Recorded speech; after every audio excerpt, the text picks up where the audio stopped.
તો ચાલો આજે સ્તન કેન્સરની દુનિયામાં ઊંડા ઉતરીએ. આપણે વૈશ્વિક સ્તરે શું થઈ રહ્યું છે ત્યાંથી શરૂ કરીને આપણા સ્વાસ્થ્ય માટે શું જરૂરી છે એ બધી જ વાતને સમજીશું. આ આંકડો જુઓ, ખરેખર ચોંકાવનારો છે, નહીં? દર મિનિટે 4 મહિલાઓને નિદાન થાય છે અને 1નું મૃત્યુ. આનાથી જ ખબર પડે છે કે આ વિષય પર વાત કરવી, જાગૃત રહેવું કેટલું બધું જરૂરી છે.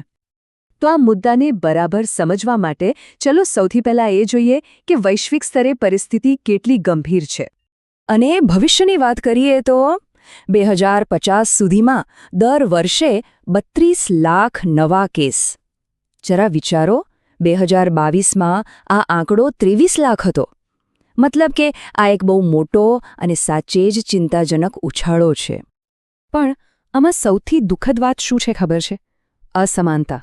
જુઓ, જ્યાં સારા સંસાધનો છે એવા દેશોમાં નિદાન થયેલી 100 મહિલાઓમાંથી 17 મૃત્યુ પામે છે.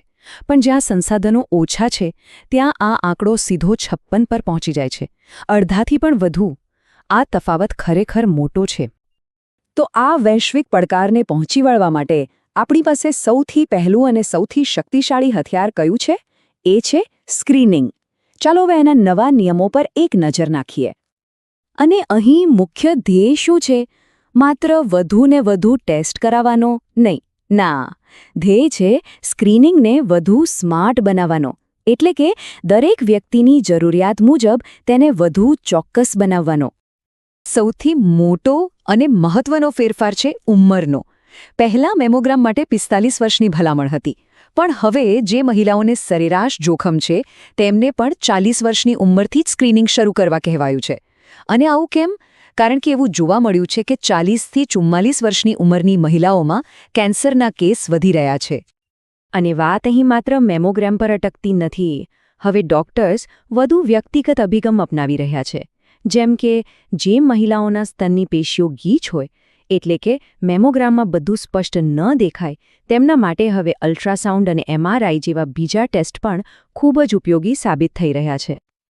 સારું, સ્ક્રીનિંગ તો થયું, પણ વાર્તા અહીં પૂરી નથી થતી. આ તો માત્ર એક ભાગ છે. હવે આપણે એવા ભાગ પર આવીએ છીએ જે વધુને વધુ મહત્વનું બની રહ્યો છે. અને એ છે આપણું જીનેટિક્સ, એટલે કે આપણું વ્યક્તિગત જોખમ. આ ચાર્ટને ધ્યાનથી જુઓ. મોટાભાગના, એટલે કે લગભગ 70% કેસ સ્પોરેડિક હોય છે, મતલબ કે અચાનક થાય છે. પણ બાકીના 30% કેસનું શું? એમાં ક્યાંક ને ક્યાંક પારિવારિક અથવા તો સીધો વારસાગત સંબંધ જોવા મળે છે. અને આ 30%નો આંકડો નાનો નથી. તો આ વારસાગત કેન્સર એટલે શું?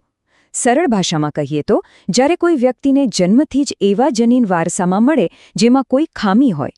આ એવા જનીન છે જેનું કામ આપણા શરીરમાં કેન્સર સામે રક્ષણ કરવાનું છે. હવે જો રક્ષક જ નબળો હોય તો જોખમ તો વધવાનું જ. અને આ એવા કેટલાક મુખ્ય જનીનો છે જેના વિશે આપણે સાંભળ્યું હશે, જેમ કે BRCA1, BRCA2, TP53. આ જનીનોમાં જો કોઈ ગડબડ કે ખામી હોય તો સ્તન કેન્સર અને અમુક બીજા કેન્સર થવાનું જોખમ સામાન્ય કરતાં ઘણો વધી જાય છે. તો આ બધું જાણ્યા પછી એક સવાલ જે ઘણા લોકોના મનમાં આવે છે એ છે કે જો મારા પરિવારમાં કોઈને, જેમ કે મારી માતાને, સ્તન કેન્સર હતું તો મારે શું કરવું? મારે ક્યારે ટેસ્ટ કરાવવો જોઈએ? આ ખૂબ જ સહજ અને મહત્વનો સવાલ છે. અને નવી ગાઈડલાઇન્સ આનો એકદમ સીધો જવાબ આપે છે. નિયમ એવો છે કે તમારા નજીકના સંબંધીને જે ઉંમરે કેન્સરનું નિદાન થયું હોય તેના કરતાં 10 વર્ષ પહેલાં સ્ક્રીનિંગ શરૂ કરી દેવું. એટલે કે જો માતાને 45 વર્ષની ઉંમરે નિદાન થયું હોય તો દીકરીએ 35 વર્ષથી જ તપાસ શરૂ કરી દેવી જોઈએ. અને હા, આવા કિસ્સામાં ઘણીવાર મેમોગ્રામની સાથે દર વર્ષે MRI કરાવવાની પણ સલાહ અપાય છે. સારું, નિદાન અને સારવારની વાત થઈ. પણ હવે ચિત્ર બદલાઈ રહ્યું છે. ટેકનોલોજી અને જાગૃતિને કારણે હવે વધુને વધુ લોકો કેન્સરને હરાવી રહ્યા છે. એટલે હવે ફોકસ માત્ર સારવાર પર નહીં, પણ સારવાર પછીના જીવન પર પણ છે.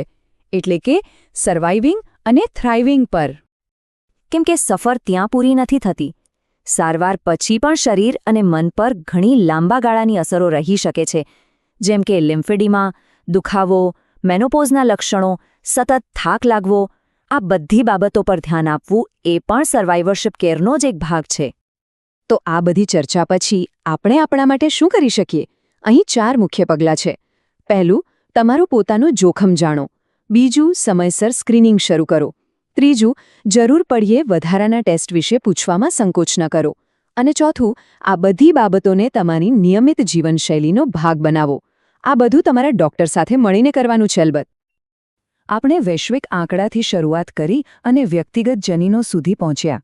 આખી સફર એક જ દિશામાં ઇશારો કરે છે. જેમ જેમ આપણું જ્ઞાન વધી રહ્યું છે તેમ તેમ કેન્સર સામે લડવાની આપણી તાકાત પણ વધી રહી છે. તો સવાલ એ છે કે શું આ વધતું જ્ઞાન જ સ્વસ્થ ભવિષ્ય માટેનું આપણું સૌથી શક્તિશાળી સાધન નથી?